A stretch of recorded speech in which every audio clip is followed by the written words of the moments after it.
From a defence, economics and strategy perspective, any look at the Islamic Republic of Iran might seem like a study in contradictions and contrasts. This is a country which has faced decades of crushing sanctions and economic difficulties, and yet is a major strategic actor in its region and the operator of a significant nuclear program. It's a country whose regular military operates fleets of aging equipment left over from the days of the Shah, and one whose flagship fighter development program seems to be some combination of farce and fake, but at the same time has become a regional leader in missile and drone production, with its systems regularly showing up and having a significant impact in the war in Ukraine. The Islamic Republic is a state almost completely lacking in some of the traditional tools of long-range power projection. The Navy is essentially built for seaborne guerrilla warfare, and long-distance sea and airlift capacities are relatively negligible. And yet the Iranian government is able to project its power and influence throughout the region, not by relying on expensive systems like aircraft carriers or strategic bombers, but instead by founding, fostering, or funding various proxy groups from Gaza to Iraq, with these groups then being used to advance Iranian strategic interests, keep enemies off balance, or engage in grey zone warfare. For decades now, Tehran has repeatedly influenced or intervened in many of the wars across the Middle East, and with Iran-supported groups like Hamas playing such critical roles in ongoing events, I thought today was the time to dig into the strategy, force structure, and defence economics of Tehran's very unique way of war and competition. To do that, I'll first give a little bit of history to explain how the Iranian military has evolved over time and the strategic context it finds itself in today. Then we'll look at Iranian force structure and equipment, including both their separate militaries. Then we'll have a look at what is perhaps the most distinguishing feature of Iran's military strategy, the use of proxy forces. Then we'll follow on with some economics. That'll include a look both at some of the obvious shortfalls of Iranian defence industry, as well as some of its successes, particularly in the areas of drones and missiles. We'll finally close out with a look at Iran's nuclear program and potential ambitions, and ask how Iran's evolving nuclear capabilities might change the region. But since we're talking today about Iran, it's perhaps even more important than usual that we open with a bit of history.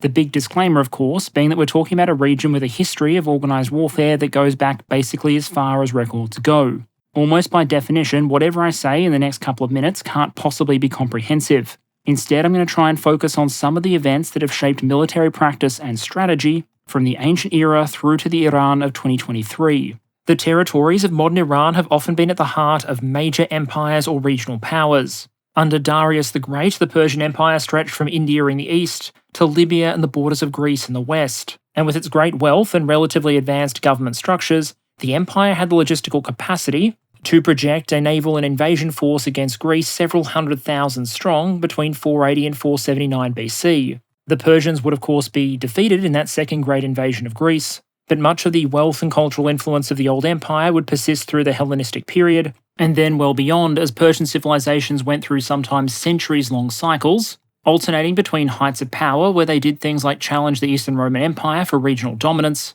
and periods of invasion, destruction, and foreign rule. By the 19th century, Iran had become a sort of feature in the great game played between the Russian and British empires, and of the 30 years between 1800 and 1830, Russia and Persia would be at war for 13 of them. Iran would, over that time, lose Georgia, South Dagestan, part of the Caucasus, then Armenia, Azerbaijan, and parts of modern Turkey.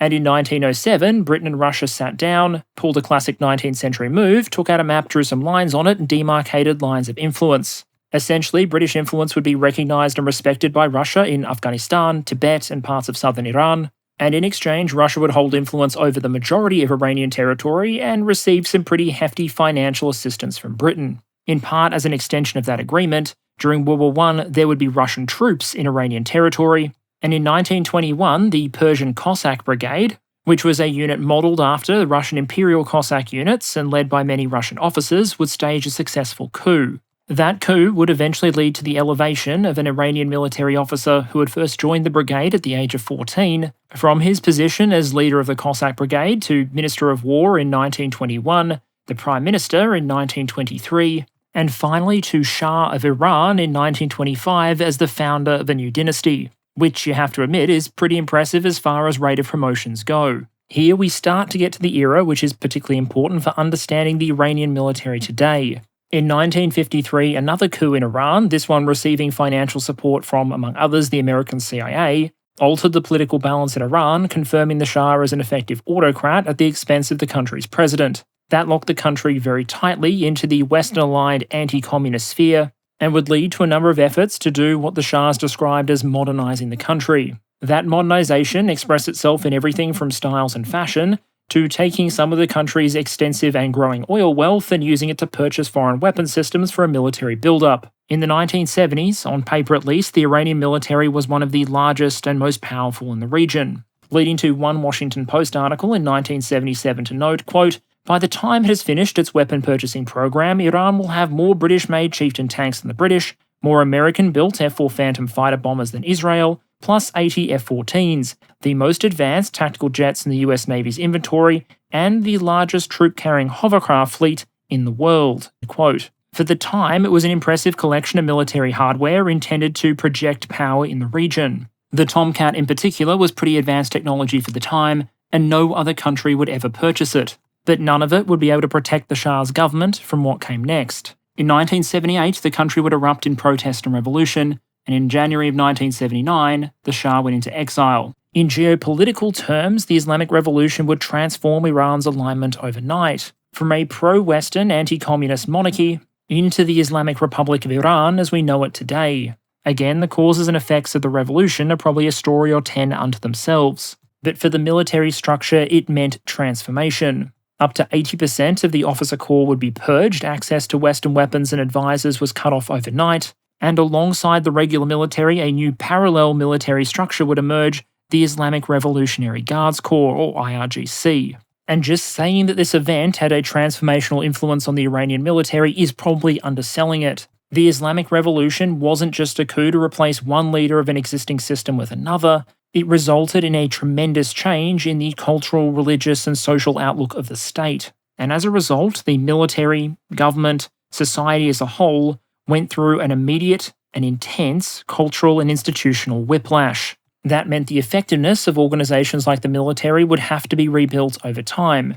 And time, it would turn out, would be something the army didn't have. Saddam Hussein had long hoped to take from Iran certain territories he regarded as rightfully part of Iraq. Despite that ambition, Saddam's initial response to the revolution and the content of a speech given in July 1979 was actually quite positive. Saddam praised the revolution and called for friendship between the two states. Iran's supreme leader responded to these overtures by calling on Iraqis to overthrow Saddam's government in a new Islamic revolution. This, as you can imagine, probably didn't go down particularly well with Saddam, especially at a time where, as far as he could see from Baghdad, the Iranians seemed to be in the process of destroying their own military. In the September of 1980, Iraq would launch a full-scale invasion of Iran, sparking the Iran-Iraq War. The war that followed would last nearly 8 years, and drive likely millions of casualties over the course of the horrific conflict. The Iraqi army initially made significant gains in its opening moves, but it was clear very early on that total victory wouldn't be possible. By late November, resistance by Iranian militia and army units on the ground and the actions of the Iranian Air Force and Navy, with the Air Force in particular leveraging some of its advanced platforms like the F-14 Phoenix combo, to deprive the Iraqi army of momentum and offensive potential. Iraq would receive funding from the Gulf states and weapons from countries like France, China, and the Soviet Union. Iran would heavily leverage the stockpiles left over from the Shah's military. But it was also reported at the time, in a fit of historical irony, that Iran would receive some military supplies from Israel. Trust me when I say a lot of the details of this conflict are not compatible with YouTube guidelines. But in the end, the conflict ended more than 7 years later, more or less at the original, internationally recognised borders. Since the end of the war with Saddam's Iraq, Iran has been engaged in a very different strategic contest. The war in the 1980s had been conventional and costly, a fight of mass mobilisation of human and national resources. But over the past several decades, more Iranian resources have been dedicated towards a battle for regional influence, with Tehran involved in a protracted battle for influence with Saudi Arabia and an extended standoff with the United States. That has imposed very different demands on Iran's many military and paramilitary forces. Which brings us to modern Iran's strategic position, challenges, and doctrine. Modern Iran is a nation of more than 89 million people, bordering Afghanistan and Pakistan to the east, Turkey, Iraq, and the Persian Gulf to the west, and Armenia, Azerbaijan, and Turkmenistan to the north. It also has some vital proximate sea links, with its ports on the Caspian giving it easy access to Russia and Kazakhstan, routes that, given their geographical position, are basically impossible for foreign powers to easily interdict. And then, just across the Persian Gulf but critically not sharing a land border with Iran, is their primary regional adversary of the last several decades, Saudi Arabia. Compared to many of the other countries we've looked at, like Japan, the Republic of Korea, or France, Iran doesn't exactly publicly release official English language documents outlining their doctrine and strategy. So instead, from this episode, we have to assess from the outside looking in. That means looking very closely at the decisions that Iran makes, as well as the assessments of foreign analysts. So keep that limitation in mind as we go through here. According to the American CRS, there are probably a couple of primary drivers of Iranian policy. These include threat perception and a desire to avoid a foreign overthrow of the regime, with the CRS noting that, quote, Iran's leaders argue that the United States and its allies seek to overturn Iran's regime, end quote, and the US intelligence community assessing that, quote, the Iranian regime sees itself locked in an existential struggle with the United States and its regional allies, end quote. That threat perception is joined by other primary drivers, including ideology, national interest, and factional interests and competition within the Iranian halls of power. According to foreign commentators, those drivers can then coalesce into various objectives, with those ranging from relatively conventional goals like deterring a potential foreign invasion, through to more amorphous or ambitious objectives like restoring the historical greatness of Iran, destroying the nation's ideological enemies, or overturning and challenging the existing Middle East power structure. Sometimes drivers and objectives might be in tension with one another, and sometimes that has reflected factional or ideological differences within the Iranian power structure itself. In the past, for example, we've seen tension between hardliners and relative moderates, with a recent and very public example being past tensions between the country's supreme leader and its then president. President Rouhani attracted considerable criticism for pushing for negotiations with the West over Iran's nuclear program, and potentially prioritising certain national interests, like the health of the economy, over more hardline ideological and strategic objectives. Iran also has a number of strategic competitors and potential adversaries at a regional level. We've already said that the United States is regarded as an opponent, but for decades now, Iran has arguably been engaged in a waxing and waning struggle with Saudi Arabia for regional influence. The term Cold War might be applicable given neither side has ever technically gone to war with the other, but just because the countries aren't officially in a shooting war doesn't mean they can't cause shots to be fired. You'll see on screen there the results of an attack by the Houthis in 2019 on vital oil and gas infrastructure in Saudi Arabia. And where exactly do the Houthis get most of their long-range weapons from? Well, I'll give you two guesses, but you're probably only going to need one. That relationship may have improved somewhat in March this year when the two countries announced they would at least resume diplomatic relations. That deal, partially brokered by the People's Republic of China, was widely welcomed, including by the United States. And the change meant that for the first time since 2016, the countries would at least be able to officially exchange ambassadors and more regularly communicate with one another without relying on back channels. But being willing to talk to one another doesn't necessarily mean ceasing competition with one another, or even being willing to stop indirectly shooting at one another. So it'll probably be months or even years before we know just how deep this détente runs, and what it means for one of the region's great strategic rivalries. It's also worth noting that while ideology almost certainly helps shape Iran's foreign and defense policy, it has at times demonstrated what can only be described as a sort of strategic pragmatism. Neighbouring Azerbaijan, for example, is for Iran a fellow Shia majority nation with significant historical, religious and cultural links. But Azerbaijan has accused Iran of actually favouring largely Christian Armenia in the conflicts between the two countries, while majority Muslim Azerbaijan has at times relied on Israel as an arms supplier,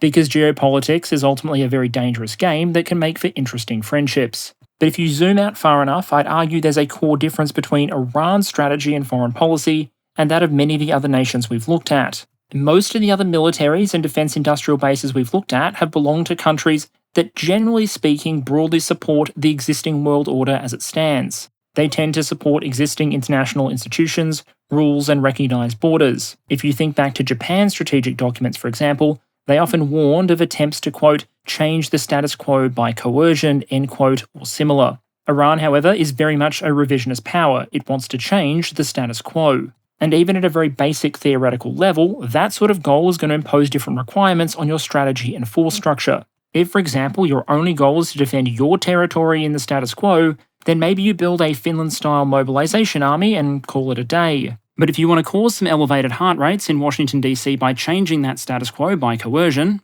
well, then you're going to need the political and military tools to rock the boat, to disrupt the status quo, and that means projecting power. A fundamental problem Iran faces, however, is that it is simply, in conventional terms, greatly outmatched in military and financial resources by its regional and international opponents. And if your goal is to project power, doing so against an adversary with superior resources can be a pretty big ask. There is no economically practical way for Iran to match even regional rival Saudi Arabia 1-to-1 when it comes to military investment. Add in all the other powers that are likely to loudly or kinetically oppose Iranian attempts to change the power balance in the region, including, for example, some of the Gulf states, Jordan, Egypt, Israel, or that minor military power known as the United States, and you can see why Iranian planners might be attracted to more asymmetric solutions. Because Saddam tried something that might be called a symmetric solution in 1991, and we all know how that turned out. It also means that when it comes to apportioning finite resources, Iranian planners are going to be pushed to invest heavily in very different capabilities that service different objectives. The requirements for reinforcing homeland air defense and conventional deterrence, for example, are going to be very different to what is needed to better supply and support proxy forces in the region and to project power. After all, it wouldn't really be practical to send fighter jets to Hezbollah. So in summary, Iran likely has a diverse and ambitious set of strategic objectives, which, if carried out, are likely to be opposed by nations with much greater military and financial resources, and which call for very different force designs and capabilities. The solution Iran seems to have arrived at is to combine conventional and unconventional capabilities with the extensive employment of regional proxies and allies. And in trying to unpack that particular combination, we're going to start with the conventional. Iran has both a regular military, the Artesh, mostly focused on the defense of Iran's borders and conventional warfare, and then it has a separate parallel military structure, the Islamic Revolutionary Guards Corps, with components specializing in various tasks from internal and regime security through to regional power projection. While thoroughly politically purged after the Islamic Revolution, the regular military has a much closer connection in structure and mission to the old Shah's army than the Islamic Revolutionary Guards Corps. Compared to the non-militia components of the IRGC, the regular army is larger, much more heavily equipped, and given what you might consider conventional military duties, the defense of Iran's airspace and borders, and the fighting of high-intensity conventional conflict. Under normal conditions, the army is estimated to have about 350,000 personnel, including 220,000 conscripts at any given time, and then on paper, a very significant park of heavy ground combat equipment, 1,500 tanks, 600 BMPs, 1,400 multiple launch rocket systems, and 2,300 towed and self-propelled guns. But perhaps more than any other force we've looked at in detail so far, the numbers don't really tell the full story here. Because the fact that over the last half century or so, Iran's ready weapon suppliers have varied between the US and UK, the Soviet Union, or basically no one, means that the equipment park of the regular army, which despite its larger size receives considerably less official funding than the IRGC, is so bloody eclectic that even Ukrainian maintainers probably wouldn't want to go near the thing. And more than just being a mere curiosity, that can sometimes have significant implications. For example, you might look at that significant Iranian on-paper artillery park and go, hey, they're potentially major artillery suppliers to Russia. But there, things are a little more complicated than you might expect, because a lot of what Iran operates isn't from the Soviet or Russian family. Those 1,400 MRLs, for example, that's not Grads and Uragan. No, roughly 1,300 of them are either Chinese Type 63 100mm rocket projectors or the Iranian equivalent, the Fajr-1. This one isn't useless, you can see one being used on the top right there, but it's a relatively short, roughly 8-kilometer range piece that would really stand out in Ukraine. And if you look at the cannon artillery, while yes, there are guns that use Soviet 122mm, a lot of their heavier, longer range stuff isn't Soviet 152, it's NATO 155. That includes a park of approximately 150 American-designed M109A1 self-propelled howitzers, and more than 100 of a very strange weapon called the GHN-45. This was a very long-range 155mm designed by a Canadian engineer, Gerald Bull, who after failing to come up with a way to economically shoot satellites into orbit using a really big gun, decided to go more into the beggars-can't-be-choosers end of the artillery market, beginning a tale which would end with GHN-45s fighting on both sides of the Iran-Iraq War, and Bull himself taking a contract to design and help build superguns for Saddam Hussein before he was assassinated in Belgium in 1990. To this day, the Artesh continues to operate a range of Western equipment supplied before the revolution, with about a third of the tank fleet being made up of British Chieftains or American M60s and M48s, and the attack helicopter force being reliant on the domestic upgrade of the American AH-1 Cobra. The regular Navy is primarily configured, it seems, to fight an anti-access area denial fight relatively close to the Iranian shoreline. That means the Navy doesn't have any of the traditional tools of long-range power projection, no carriers, no large principal surface combatants. Presumably because if you head out too far into the blue water, you're probably going to encounter Uncle Sam. And if you want to do naval competition with the United States Navy, you really need to commit. Instead, the force has 68 much smaller patrol and coastal combatants, 17 submarines, 15 of which we'll get to in a moment, as well as some remnants of what used to be Iran's almost region-leading amphibious capability, with an example being that Iran still has the heavy landing ships that were built for it by Yarrow shipbuilders in the UK back in the 1970s. But almost whatever warship class you're talking about, there is a common feature that unites the majority of Iranian vessels. Namely, they will bolt an anti-ship missile on almost anything. In the mid-1990s, Iran reportedly received about 60 Chinese-built C-802 anti-ship cruise missiles. Further supplies were cut off due to US pressure. And so, to what I am sure was the great amusement of irony-appreciating intellectual property lawyers everywhere, Iran proceeded to clone the Chinese missile. And now with the working domestic version, they proceeded to mount it absolutely everywhere. All 7 corvettes, as well as the 15 Kaman and Sina class ships, all apparently got C-802s. 3 tiny auxiliary vessels, once built by the Dutch, reportedly received launches.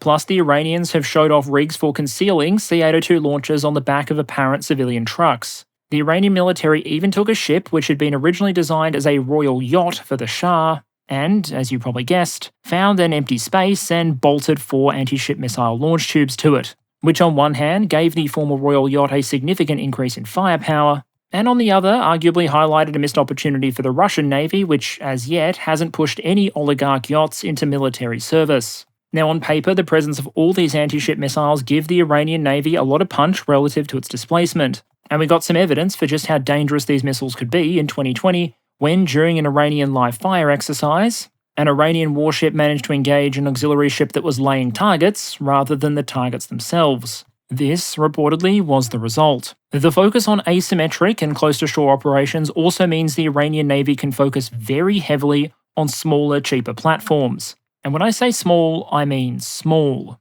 Even leaving aside nuke boats for a moment, a relatively regular diesel-electric submarine like the Swedish Gotland will displace about 1,600 tons. The Iranian Ghadir class, meanwhile, displaces 125 tons and has a crew of 7. Realistically, that displacement means low speed, limited range, and given the fact the Iranians still managed to fit 2 standard torpedo tubes on the thing, very little internal volume for anything non-essential. That's not to say these submarines couldn't potentially be very dangerous for certain targets. Submarines and torpedoes are deadly in general. But given the size and nature of the platform, crew accommodations are likely to be pretty primitive, and if you're an Iranian sailor operating with 6 other blokes inside that particular metal tube, well, let's just say you probably hope you get the crew selection and pre-deployment team building just right. Switching over to the Air Force, for the region it operates in, the Iranian Air Force is reasonably sized, but very old and very, very diverse. And what that means is that while a lot of aircraft might operate on paper, serviceability rates are going to be a constant question. On paper, there are about 40 Soviet-era attack aircraft, Sukhoi 24s and 25s, supported, as of 2022, by more than 270 interceptors, multi-role and air superiority fighters. And the list of what makes up that number reads like a who's who of aircraft manufacturers. There are F-4 Phantoms, F-5 Tigers, and F-14 Tomcats from the United States, Mirage F-1s from France, J-7s from China, and of course there are MiG-29s from Russia, because why not at that point? The Air Defense Forces, roughly 15,000 personnel strong, also use an eclectic mix of equipment, including everything from the American-designed Hawk to the Soviet S-300. Now we've talked about the fun Iranian maintainers must be having with their lucky dip equipment park, but in a very real sense here, it's no joke and a key part of the Iranian military story, because there's no getting away from the fact that a lot of Iran's air combat potential, on paper, is tied up in American-built fighters that the country purchased pushing on 50 years ago. Now, there have been reported attempts to buy in a more advanced fighter from another country, Sukhoi 35s from Russia, but as at time of recording, there's no evidence those aircraft have been delivered, and it's believed the deal may have fallen through. Which means, if push comes to shove, Iran will have to keep flying its F-14s and F-4 Phantoms. That's a problem because the country has been cut off from official US support and spare parts supplies since the Islamic Revolution, and unfortunately for Iranian pilots, While the Shah did leave them a very capable platform in the form of the F-14, it was also one of the most expensive, blingy, complicated and maintenance-intensive aircraft of its day. I mean, the US Navy had its own struggles with Tomcat serviceability while it was in service. And I believe that despite the presumed best efforts of the Air Force and Army, the US Navy has never been placed under official US sanctions.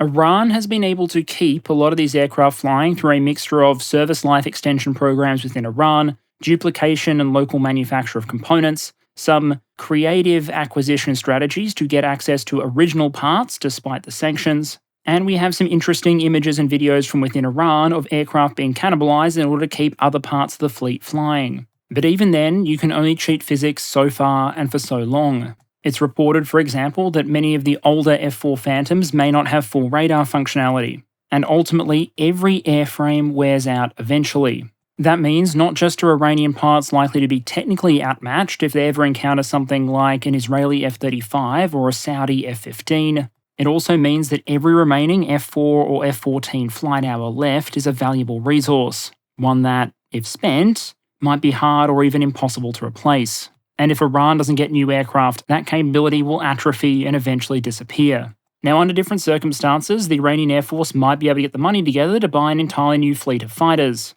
But as it is, the budget's only going to stretch so far, and Iran has an entire second military that also needs funding. The IRGC was established in the days of the revolution, and whereas on paper the Artesh defends the nation, its borders and territorial integrity, the IRGC is tasked with defending the revolution and the integrity of the Islamic Republic. Like Rosgvardia, there are parts of the IRGC that have internal security or potential coup-proofing duties. But the IRGC also arguably goes further than Rosgvardia by being a truly all-arms force, having about 150,000 personnel in its ground forces, more than 20,000 in its naval and marine forces, operating a swarm of more than 120 small patrol and coastal combatants, and having a 15,000-strong aerospace force, primarily operating missiles and drones. By nature of its mission, the equipment given to the IRGC tends to be different to that issued to the regular army. There's less very heavy equipment, like main battle tanks, and more equipment suitable either for internal security, expeditionary operations, or which is just sensitive in nature, like ballistic missiles.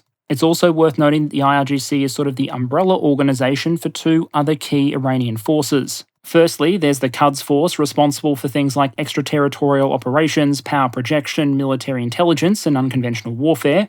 Basically, the unit responsible for supporting Iranian proxies and allies across the region, or as American General Stanley McChrystal described them, a combination of the CIA and Joint Special Operations Command. For those of you more familiar with a Russian context, Quds does for Iran a lot of the work that Wagner historically did for Russia. At the other end of the spectrum, you have paramilitary organizations like the Resistance Mobilization Force, or Basij, which for the most part is very much a domestically focused force. At any given time, potentially tens of thousands of Basiji might be active, and in wartime there might be several 100,000, perhaps 600,000 or more available for rapid service. The mobilization units generally don't have the sort of heavy equipment and logistics train you'd expect if they were to form effective infantry units in the event of a conventional war. But as a nominally volunteer organisation that primarily draws from sections of society traditionally very supportive of the current regime, they have tended to be relied on by the government during periods of intense political unrest, as occurred in 2022, and Iran's supreme leader, Ali Khamenei, called out and praised these forces for their role in, as he put it, confronting rioters. The USA and Saudi Arabia, by contrast, have designated the Basij a terrorist organisation. But Iran's strategy isn't based on just what its own domestic forces can do. Iran's power projection, for the most part, doesn't rely on its ability to roll tanks into a neighbouring country, but instead based on the creation or fostering of potential proxy groups across the region, supported by expeditionary operations by units like the Quds Force. As we noted before, a power projection strategy built around the use of proxies gets around several limitations of traditional power projection methods. You don't need the logistics necessary to move a significant army to a foreign country and sustain it there. Instead, what you're doing is taking locally available resources, co-opting them, building them up, and providing them potentially with some force multipliers in the form of, for example, expeditionary special operations and intelligence service personnel from your country. Now, that might sound like an attractive model because ultimately you're getting someone else to do the fighting for you, but remember, there's no guarantee you'll have the same degree of control over a proxy or an allied force that you do over your own. As the Americans found after supporting various forces against the Soviets in Afghanistan, Or you might discover that creating a local force is very difficult and the units that you create are a bit dogshit, as the Americans found creating the Afghan National Army in Afghanistan. But if it works, you should enjoy simplified logistics, additional manpower, and a degree of deniability. After all, if a proxy force takes an act against a potential opponent, that's just their decision, and why would anyone possibly retaliate against you? It's nothing to do with you, obviously. Deniability might help Iran engage in escalation without risking catastrophic escalation. That's important because Iran's at its strongest when it's engaged in low-intensity or grey zone warfare. It has the resources necessary, for example, to equip a proxy force to fire missiles at American bases in Iraq. It had what it took to help sustain the Houthis against the Saudis in Yemen, and it can use its implied or actual ability to light dozens of very painful fires all across the region as a form of deterrence.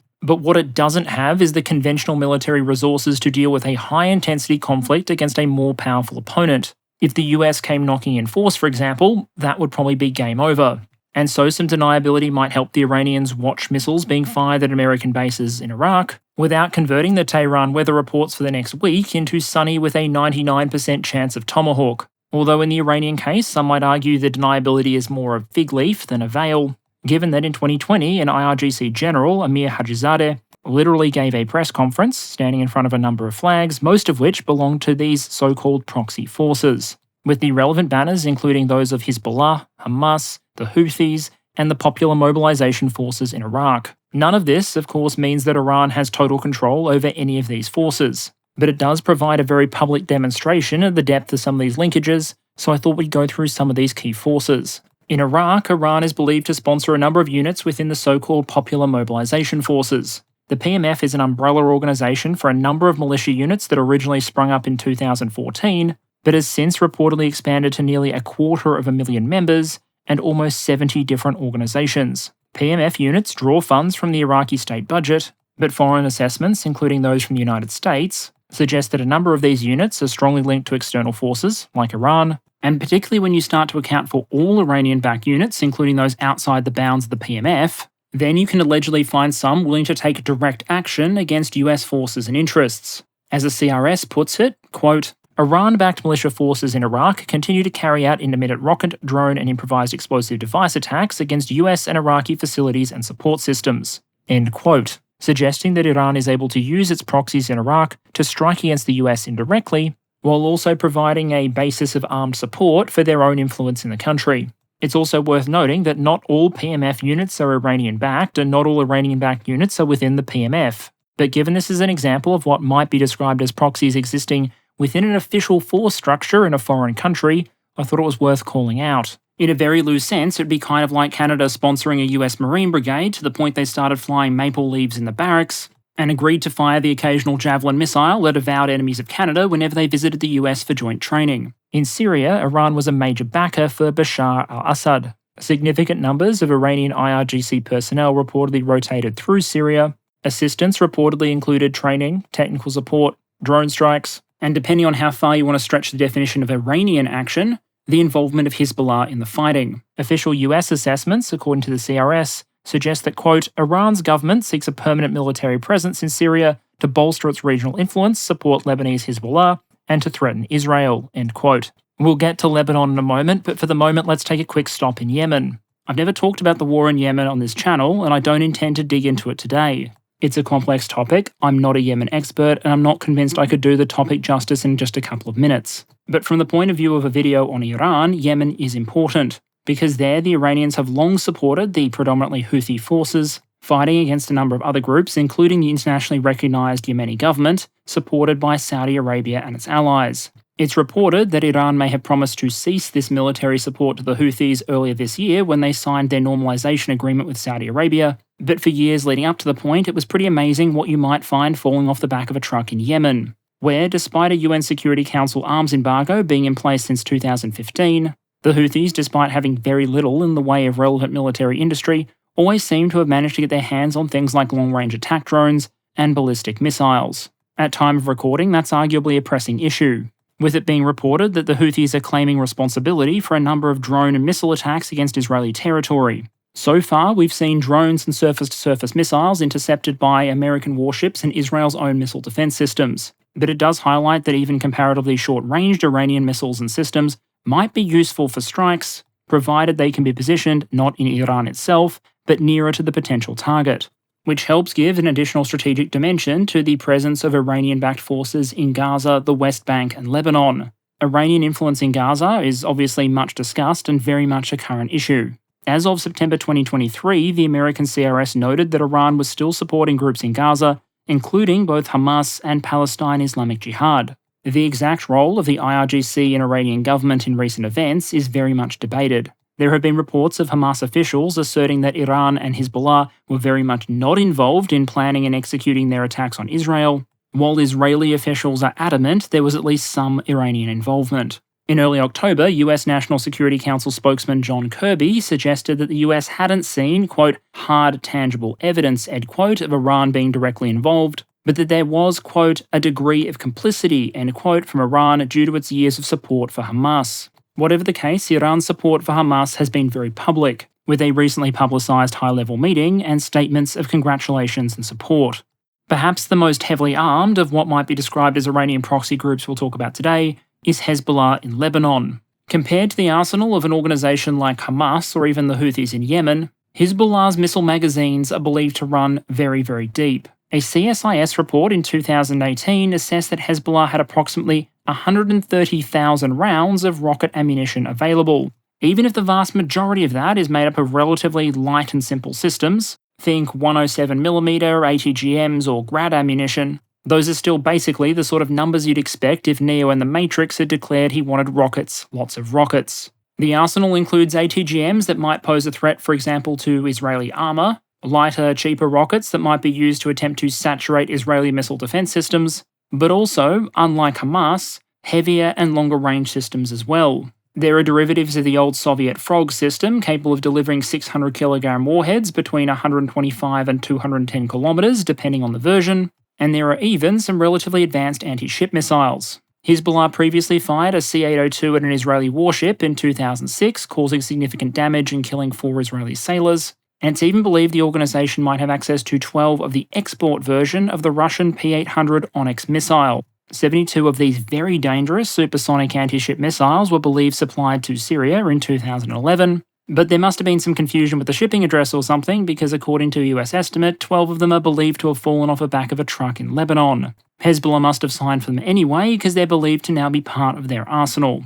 Taken together, these proxies, allies, and their arsenals probably make a significant part of Iran's strategic hand in the region. In exchange for what is assessed to be billions of dollars worth of weapons and financial assistance, Iran gains the ability not just to shape events in the region or expand its influence, but also to frustrate its opponents and potentially also enhance its deterrence. Hezbollah's rockets and missiles provide a constant threat to Israel. Proxy forces in Iraq and Syria have demonstrated that they can be used against American assets in the region. And so, to at least some extent, it might be possible to substitute these investments and forces to compensate for a lack of more conventional deterrence military capabilities that it simply doesn't possess. Iran might not have an air force capable of defending its airspace effectively, but it does have the ability to indirectly strike or retaliate across the region. So Iran essentially has 2 completely different militaries, as well as a network of proxies that require financial and material support. Friends who regularly ask for ballistic missiles are the expensive kind of friends to have. And so I think it's time to look at the Iranian economy and ask the question, how do they afford all this?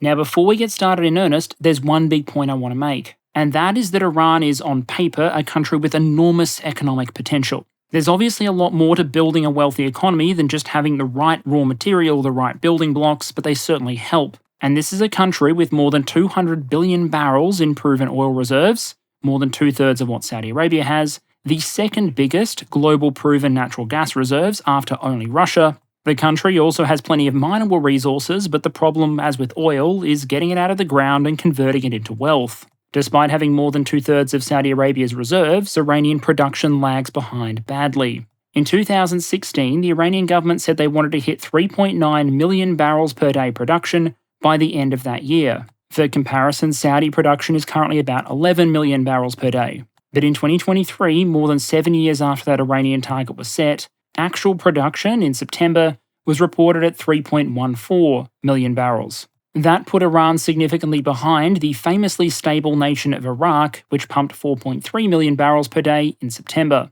It isn't even just about natural resources. Iran's geographical position is also a very strong one, and sits astride a number of potential east-west trade routes. And once you factor in the human element, things get even more extreme because on paper, Iran should be in the middle of harvesting a massive demographic dividend. In the early 1980s, the Iranian fertility rate, that is, the number of children born per woman, was consistently north of 6, peaking at around 6.5. But by 2003, that number had dropped below 2. Combined with the fact that Iranian life expectancies have increased significantly over the past half-century, and you get the demographic pyramid you're looking at there. Because of the changing fertility rates over time, Iran has a massive bulge in its population between roughly the ages of 24 and 52. Generally speaking, those are people you would expect to be in the highest earning, most productive parts of their working lives. While in many countries, the army and local fast food joints will want a lot of 18-year-olds in the economy to clean rifles and flip burgers, economies in general tend to get higher yields out of people who are just a little bit older, maybe have some additional education or additional career experience, and have learnt some hard life lessons. So Iran should have a surplus of educated, productive workers, combined with relatively few very old people to take care of, and a comparatively small cohort of children who insist on doing things like going to school and learning, which, while it is probably a good idea, doesn't generate much immediate economic activity. Now critically, this demographic dividend can't last forever. Eventually, today's 30 to 50-year-olds will become tomorrow's 60 to 80-year-olds, and that relatively small child cohort will probably have the responsibility of trying to support them. But for the right here and the right now, this is the demographic profile of a country that should be very productive with relatively low costs. And yet, it just hasn't happened. In 2022, the World Bank figures for Iran's GDP were $388.5 billion US. To put that in perspective, that would make Iran's total economic output for 2022 about half the American defense budget for the same year.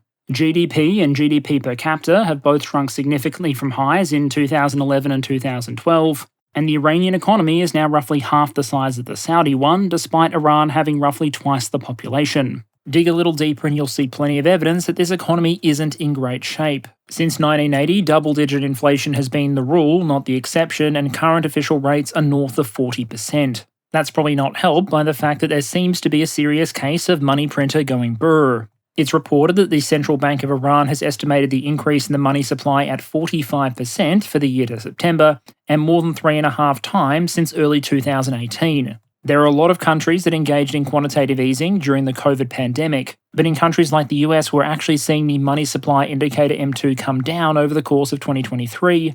Meanwhile, in Iran, someone seems to have found the money printer and superglued the button in the on position. That might flow through to even the official value of the currency. In 1978, 80 Iranian rial bought a US dollar. In 2010, it was 10,000, and in 2023, more than 40,000. Leaving Iran's estimated GDP per capita in 2022 at $4,400. Not the lowest in the world, but also less than a fifth of regional adversary Saudi Arabia. As for the why, getting too far into the details probably beyond the scope of this presentation. But there are two major factors that are commonly brought up, both of which probably have some relevance. The first is that Iran has spent a lot of time under significant international sanctions. We've arguably seen with Russia that international sanctions can be painful but not necessarily crippling. But in Iran's case, you can argue there might have been a couple of factors that increased the damage level. One factor was that Iran was a less developed country than Russia at the starting marker. The second factor was just how long sanctions have been in place. In Iran's case, that's since the 1980s.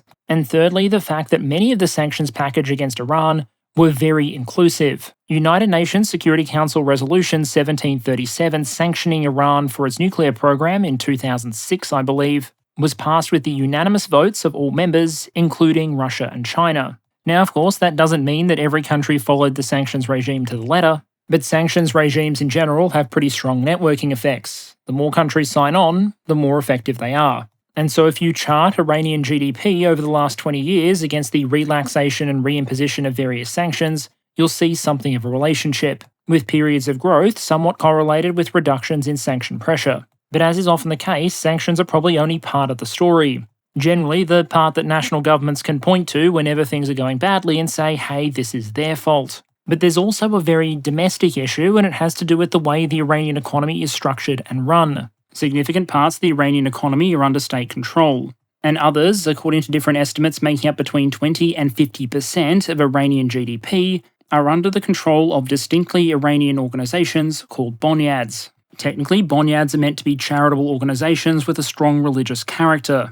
And after the Islamic Revolution, bonyads gained control of many confiscated resources and assets, with claimed goals including support for the poor and the families of the fallen. However, bonyads have a couple of features that might make them useful for things other than just providing charity to the public. They are, for example, reportedly tax-exempt, receive government subsidies, and are required to publish basically nothing in terms of financial information, and generally answer only to their own management and the supreme leader of Iran. Now, even from a purely economic perspective, having significant parts of your economy run by massive opaque conglomerates may not be a great idea for competition. Even if you were a business in an industry where you are legally allowed to compete in the first place, good luck competing with an opposing business that already enjoys scale, doesn't have to make a profit, doesn't have to pay taxes, can receive subsidies if it all goes wrong, and which, if push comes to shove, can just call their friends to intimidate you or just outright take your stuff. And those would just be the concerns in a relatively idealised scenario. But we're not living in an idealised scenario.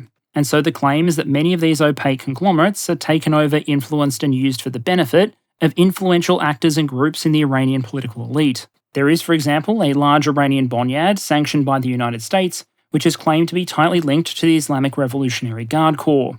It in turn reportedly enjoys control or influence over multiple other organisations across the Iranian economy. Now, a cynic here might suggest that if you have organisations that are nearly completely financially opaque, and you then hand control of those organisations over to selected members of the political elite or sections of the armed services, then there might be some potential for corruption here, or for resources to be readily diverted away from goals like charity relief, towards things like building the power, influence and equipment of the organisation controlling the bonyad. Lo and behold, Iran currently ranks 147th out of 180 on Transparency International's Corruption Perception Index, marking the country as more corrupt than Ukraine, Russia, Pakistan or Liberia, and only one spot ahead of Afghanistan. Now, normally at this point I'd do an analysis of a country's military budget and spending. But given everything we've just talked about, hopefully you'll understand me when I say that's really, really hard here.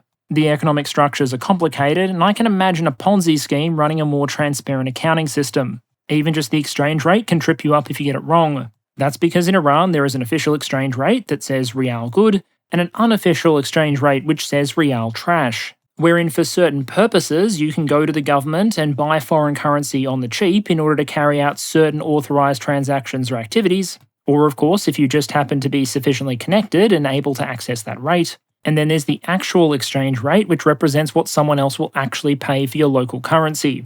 Very roughly, the official rate would be about 40,000 rials to the dollar, the unofficial rate around 500,000 rial to the dollar, while the so-called NEMA rate in the middle, which is the rate at which exporters can sell their foreign currencies for rial, sat earlier this year very approximately around 280,000 rial to the dollar. The key point here, I would suggest, is don't get too fixated on the official figures.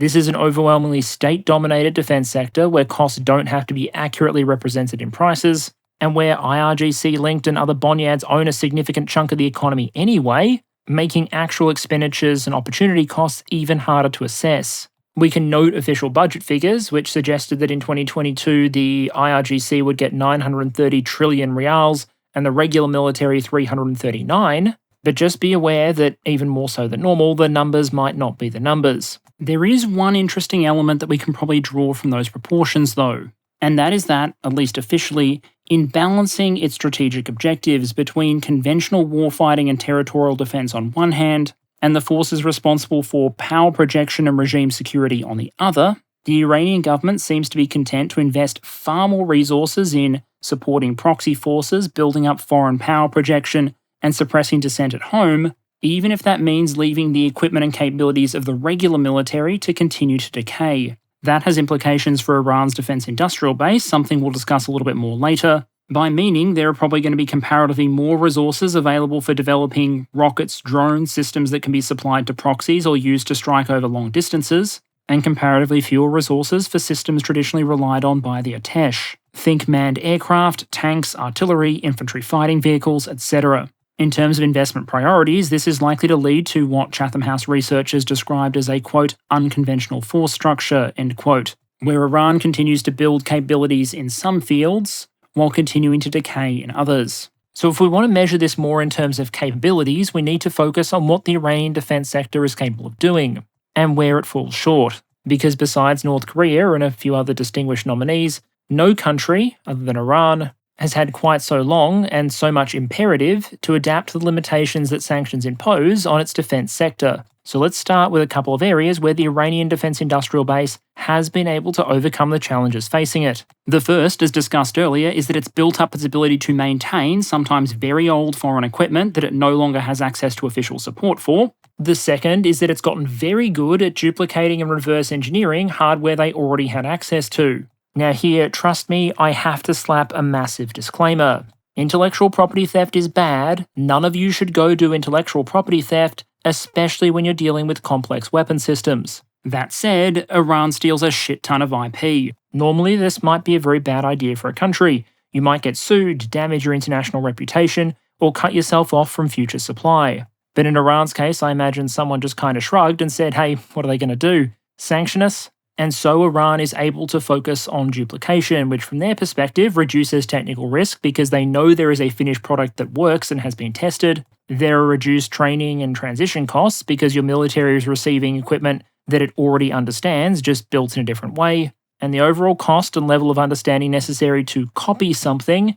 is not the same as developing it from scratch. But you know what? Maybe you think I'm exaggerating, so let's have a look at some of Iran's genuine, original military products. With a note that any resemblance to Western military equipment supplied during the age of the Shah is obviously purely coincidental. Here, for example, you have an American Hawk system on the top and the completely unrelated Iranian Mossad system on the bottom. And here's an Iranian air-to-air missile, generally claimed to be a derivative of the American Phoenix, and it comes with the delightful text M112 rocket motor on the side of the missile, which indicates the presence of what was originally an American motor that Iran has cloned for its Hawk copy. And you can notice some of the distinctive features characteristic of a Hawk missile, because sometimes the way to copy missile number 2 is to take the copy you've already made of missile number 1 and just play around with it a little bit. Then there are Iran's home-built fighter aircraft. Now, one of the aircraft you see there is an American F-5 in Imperial Iranian service. The others are 3 distinct types of indigenous Iranian fighter, with introduction dates ranging from 1997 to 2018. According to Iranian media, the Qassar that you see there in the bottom right is an entirely 100% indigenously made aircraft, but one imagines it would still give a pretty strong return for the F-5 family if you ever submitted it to the airplane equivalent of Ancestry.com. Now, of course, none of that is to say that any of these are bad aircraft, that they are without military value, or that it isn't notable that Iranian industry has been able to produce new aircraft in this manner. Upgrading old proven designs is basically par for the course when it comes to aircraft, just ask the B-52 or the F-16. But compared to something like a Saudi F-15, an Israeli F-35 or a Russian Sukhoi 35, there's only so far you can push the old F-5 design, and so this thing is probably most suitable for use as a trainer, both for Iranian pilots and for Iranian industry. But if the creation of F-5 derivatives is arguably a success for the Iranian aerospace sector, looking at some of their self-reported efforts to produce next-generation manned fighter aircraft show they still probably have a very long way to go. Although if you engage with a reasonable amount of Iranian state media, you sure wouldn't know it. Because whereas a country like Russia might exaggerate the capabilities of a system like the Sukhoi 57, at least the Sukhoi 57 is a real aircraft capable of flying. When you're talking about Iranian defense projects, you're not guaranteed to get even that. If you want perhaps the most famous example of this and a classic case of propaganda outrunning capability, well, then you need look no further than Iran's quote-unquote 5th-generation fighter, the Qaher 313. This is an aircraft that, if it was real, might answer a very real Iranian need. An effective, modern, indigenously produced fighter capable of finally replacing the leftovers of the Shah's air force. And in 2013, the public was shown a static version of the aircraft, as well as some very, very low-resolution footage supposedly of the thing flying. If you're not a huge aviation nut and you see that photo of that fighter for the first time and read the associated Iranian statements, then you might think the Iranians may have come up with something to answer those requirements. After all, the thing has some of the shapes and angles you generally associate with stealth aircraft, and there were reported statements that the thing could carry 6 air-to-air missiles as well as bombs. But look at the aircraft closely and, well, where do you start? The aircraft appears to be almost comically undersized, particularly when it comes to the cockpit, with the pilot's head extending above the ejector seat. The image we were shown of the instrumentation panel appeared to show a bunch of what looked like civilian avionics, a visibly chaotic wiring arrangement, and a canopy that very obviously wasn't made out of optical grade material. But to be fair to the 313, maybe that was placeholder instrumentation that would eventually be replaced by something that was far more suitable for, actually flying a fighter. But while you might be able to swap out instruments later in development, changing the fundamental shape of the aircraft is something very different. And there, the problems are also pretty fundamental. For example, the 313 is apparently not just meant to be stealthy itself, it's meant to turn enemy planes into stealth aircraft as well, because that comparatively tiny nose doesn't leave much room to fit any sort of significant radar system. The intakes that are meant to feed the engine appear significantly undersized, and given the positioning and shape, if this aircraft pitches up rapidly, you can imagine that causing problems for airflow into the engines. But hey, maybe that's fine, because who on earth would want to pull off high angle of attack maneuvers in a fighter? And imagining for a moment a pilot was able to use his Cessna avionics to successfully get this thing flying despite its undersized intakes, and then find a target using his non-existent radar array, his options may be limited to ramming because despite the initial Iranian claims, there's no visible weapon mounts or critically, no visible weapon bays on the Conqueror 313. Even the version we saw in 2017 appears to be a claimed stealth aircraft with no internal weapon bays. And to go further, because of the small size of the aircraft, even if you were going to externally mount the weapons that they claimed, there arguably isn't enough physical space on the airframe to actually mount them all externally. And trust me, I could go on from the wing design to the engine nozzles, but here's the basic point. In 2013, when this thing was first showed off, it looked like a fake. In 2017, after many more years of development, all we saw was a mock-up of the aircraft that was capable of taxiing around a runway. And in 2023, we still have not seen a flying version of the aircraft, and the Iranians now claim their intention is to turn it into a drone. Because if you're going to build an aircraft that from an engineering standpoint probably can't fly and fight effectively, you may as well not waste a pilot doing so. Whether the 313 just represented a reasonably expensive propaganda effort or a genuine effort at fighter development that produced something that looked like a purely propaganda effort, the reality is, more than a decade on, Iran very clearly doesn't have its modern fighter. And the whole affair seems to have drawn no shortage of mockery for Iran's aerospace sector, which does leave me somewhat confused as to what the Iranians were trying to accomplish here. Because even if they're more humble, the Iranian aerospace sector has been able to produce indigenous products that do work. Cloning and then iterating on early Cold War designs may not sound particularly impressive, but for a country with limited financial resources that has spent decades under sanctions, it still represents an industrial baseline. A capability that means at the very least the Iranians are going to have aircraft to train their pilots and munitions to mount on them. It's the difference between something humble but real and something that looks really impressive but is actually just smoke and mirrors. The latter only has any value if people choose to buy into the illusion. But there are a few particular areas, you've probably figured out by now, where Iranian industry has made considerable investments and as a result has some not insubstantial capabilities, namely the massive focus they've placed on cheap drones and rockets. There are some arguments that drones and missiles align particularly well with Iran's strategic needs and strategy. Drones and rockets can be very economical compared to the cost required to defend against them, which is the kind of efficiency Iran arguably needs considering how much wealthier many of its rivals are. If you try and match the Saudis or the USA in a military spending war 1-to-1, you're gonna have a bad time. They also align with Iran's geographical situation where they don't share a land border with many of their primary rivals, and so being able to launch attacks over long distances clearly has significant value. Add to that the relatively greater level of technical accessibility. Iran seems to have no trouble getting access to civilian drone parts or getting access to North Korean rocket designs from which to develop its own systems, and you have something that might be much simpler for Iran to design and produce itself than a next-generation fighter. Plus, these systems are much easier to transport and teach proxy forces to use and deploy than something more complicated. While it is truly incredible how often rockets and drones seem to fall off the back of a truck in Yemen ending up in the hands of the Houthis, those weapon systems are at least plausibly usable in austere conditions. Missile attacks on Israel from Yemen, as we've seen in the past few days, are at least somewhat potentially maybe deniable and practical. A sortie of Houthi F-14 Tomcats would raise considerable additional questions. And finally, and this is the point that causes a lot of agitation in many foreign capitals, having a sufficiently advanced missile program is one solution to the problem of how to deliver a nuclear weapon if you're ever to develop one. And the longer ranged your high payload missiles are, the more countries you can potentially hold in your crosshairs. So with that understanding in place, let's have a look at a couple of Iranian capabilities. According to United States Central Command, Iran has developed, quote, the largest and most capable unmanned aerial vehicle force in the region, end quote. And that while unit for unit, Iranian drones may not always be the most technologically advanced in the world, they provide what the CRS describes as, quote, a cost-effective way of projecting power, especially given Iran's underdeveloped air force, end quote.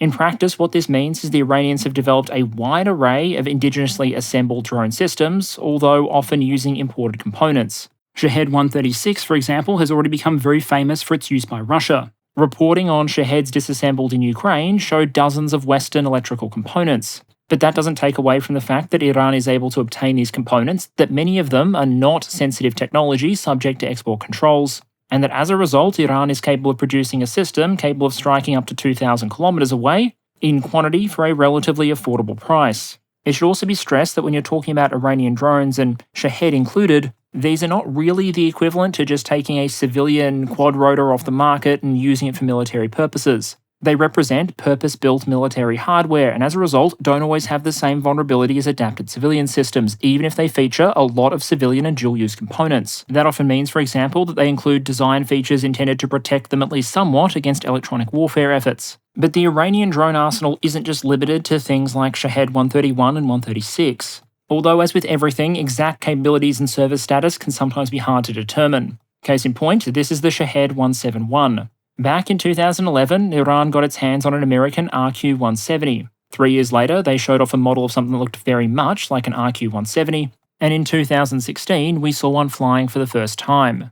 A similar but smaller system, also apparently based on RQ-170, was shown off at an Iranian expo in 2016. Now, we haven't seen these larger Iranian drones in Russian service yet, and it's believed that Iran possesses many fewer of them than they do of the more numerous Shahed 136 and 131. But hopefully this is demonstrating that Iranian expertise and ambition when it comes to drone manufacturing extends far beyond just one-way single-use loitering munitions. And of course, these are primarily used not by the regular Iranian military, but by the IRGC. Similarly, when it comes to ballistic missiles, America assesses Iran as possessing the largest inventory of ballistic missiles in the region, with a 2022 estimate suggesting that Iran had over 3,000 ballistic missiles, which have been steadily improving in range and accuracy in recent years, and which have on occasion been fired directly against American assets in the region, such as when they were fired against American targets in Iraq in 2020, in an attack that didn't cause any direct deaths, but did cause a significant number of traumatic brain injuries.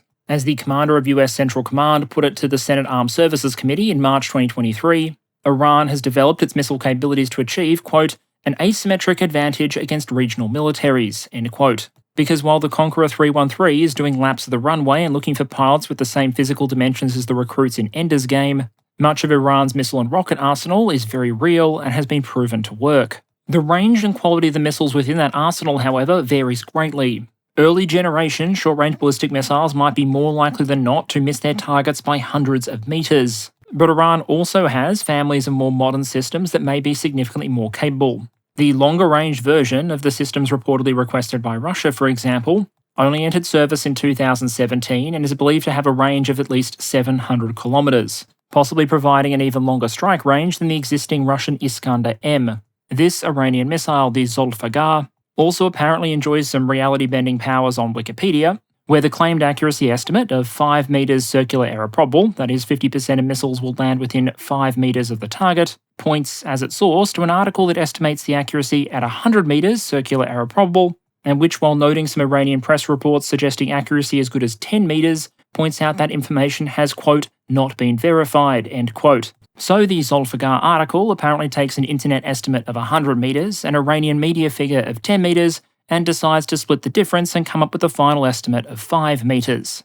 I appreciate Wikipedia as much as the next person, but please be careful using it or any other source, because you never know when you're going to find another example like that pushes the boundaries of mathematics as we understand them. Jokes aside, there's a key takeaway when it comes to the Iranian missile arsenal. That is, it is possible for propaganda to massively overstate how dangerous and capable some of these systems are, and for those figures to be very, very wrong, but at the same time for the systems in question to still be very dangerous and potentially strategically significant. Many of Iran's longer-range systems have the range necessary to hit Riyadh or Tel Aviv, while the longest-range systems, those that can travel 2,000 kilometers or more, can begin reaching targets in Europe. And if you're firing a very heavy warhead at a large target like a city, you may not need pinpoint accuracy. It also seems reasonable to assess that based on Iran's progress over the last decade, the range, accuracy, and capability of their missile force will likely continue to improve. And in some ways, the potential to go beyond that 2,000-kilometre cutoff may already be there. Iran, for example, possesses a missile which is likely a derivative of the North Korean BM-25 with a stated range of about 2,000 kilometres. But under ordinary circumstances, that missile will be carrying a warhead of 1.5 tonnes or more. And it's reported there may have been a test firing in the missile in 2019 that used a considerably smaller re-entry vehicle, which may be one way of increasing the missile's potential strike range. And if the highest end estimates, those of about 3,000 kilometres range, held true, that would give Iran the ability to rapidly deliver something to many locations on the European continent. By themselves, that probably isn't a massive military threat to most countries. Missiles with this kind of range are much more expensive than shorter range versions, and the original North Korean BM-25 is reported to have had abysmal accuracy, about 1,600 metres circular error probable, which rules out any possibility of going after valuable point targets with a conventional warhead. So by itself, a system like Khorramshahr might be able to threaten civilians and cause some damage, but the real danger from a strategic standpoint for many other countries is that if you were to combine something with that sort of throw weight and range with a functional nuclear warhead, then suddenly an adversary's prestige science project becomes a potentially existential threat. And it's that potential interrelationship between Iran's nuclear and rocketry programs that makes the heavier side of Iran's rocket program worth focusing on. Which brings us finally to a discussion of the Iranian nuclear program. During the Shah's era, Iran signed the Nuclear Non-Proliferation Treaty and received some support from the West in developing a civilian nuclear program. The Islamic Revolution ended Western cooperation, but it doesn't seem to have ended Iran's nuclear ambitions. Tehran has always asserted that it seeks nuclear development for civilian purposes only. But in the early 2000s, the International Atomic Energy Agency sounded the proverbial alarm, reporting that Iran wasn't in compliance with its duties under the NNPT. And from 2006 onwards, there would be a series of UN Security Council resolutions targeting Iran's enrichment and nuclear program. Attempts to slow or limit Iran's enrichment activity included a series of international sanctions and resolutions, or somewhat more kinetic potential countermeasures like the use of a computer virus, Stuxnet, more than a decade ago now, to reportedly destroy as many as a fifth of Iran's centrifuges at the time. In 2015, an agreement was reached called the Joint Comprehensive Plan of Action, signed by the permanent 5 members of the Security Council plus Germany, with that agreement imposing certain limits on Iran which would limit its ability to convert its claimed civilian nuclear program into a nuclear weapons one at short notice. Critically, that imposed both limits on both how much enriched uranium Iran could stockpile and to what extent it could actually enrich the uranium it had. The difference in uranium enrichment levels you need to support a nuclear reactor as opposed to a nuclear weapon is massive. And there were concerns at the time that despite its claims around civilian use, Iran was enriching uranium far above the levels required for civilian application. The joint plan arguably had its successes, failures, ups and downs, with one particularly notable point being the US decision to withdraw from the agreement in 2018 with the support of Saudi Arabia and Israel. But jumping forward to 2019, the IAEA was able to verify that some of Iran's activities were exceeding the limits set out in the agreement, and as of September this year, the agency put forward that Tehran's compliance had, quote,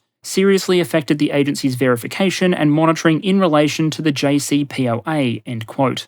That didn't stop some elements of UN Security Council Resolution 2231 expiring in October, removing some of the international restrictions on Iran's ballistic missile program, for example. And while negotiations are obviously ongoing in a very tense international environment, the question must be raised, how close is Iran to a nuclear weapon should they decide to build one? Most published foreign assessments seem to suggest that Iran has not actively made the decision to build, assemble and test a nuclear weapon.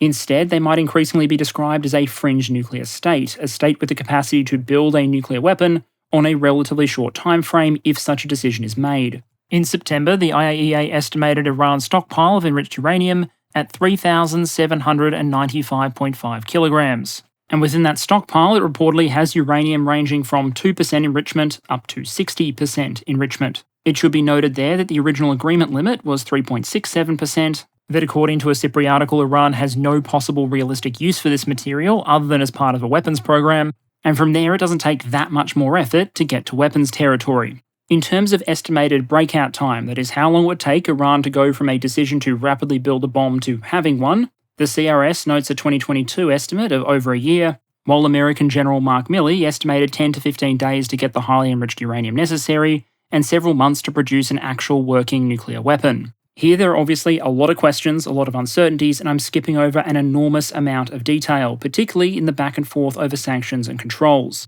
But there are reasons to think that if Iran ever did obtain nuclear weapons, the result would be strategically transformational.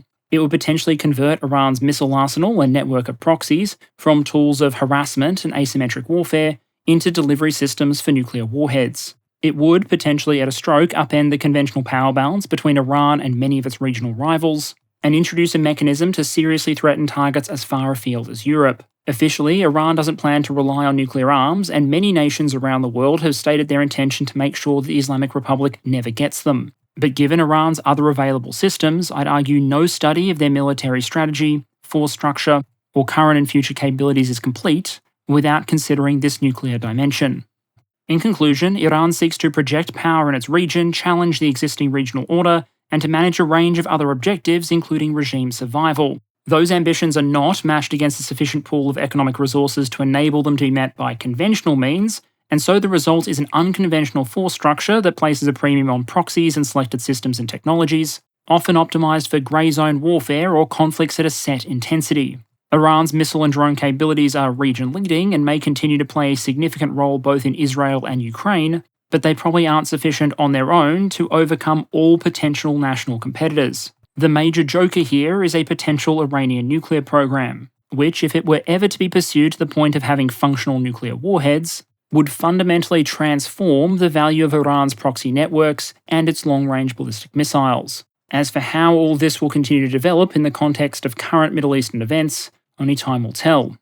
And the briefest channel update to close out now, because I'm still on the mend and very much washed out. Thank you firstly to the patrons who voted for this topic and encouraged me to do it. I'm always nervous doing topics that touch on this region, but given recent events I thought this topic might be worthwhile to put up. I'll be following up with a poll for patrons in the near future regarding potential end-of-year activities for the channel, some ways I might be able to mark the occasion or say thank you for your support over the last year, and I imagine I'll have a few more announcements next week. But until then, thank you all very much for your continued engagement, and I will see you all again next week.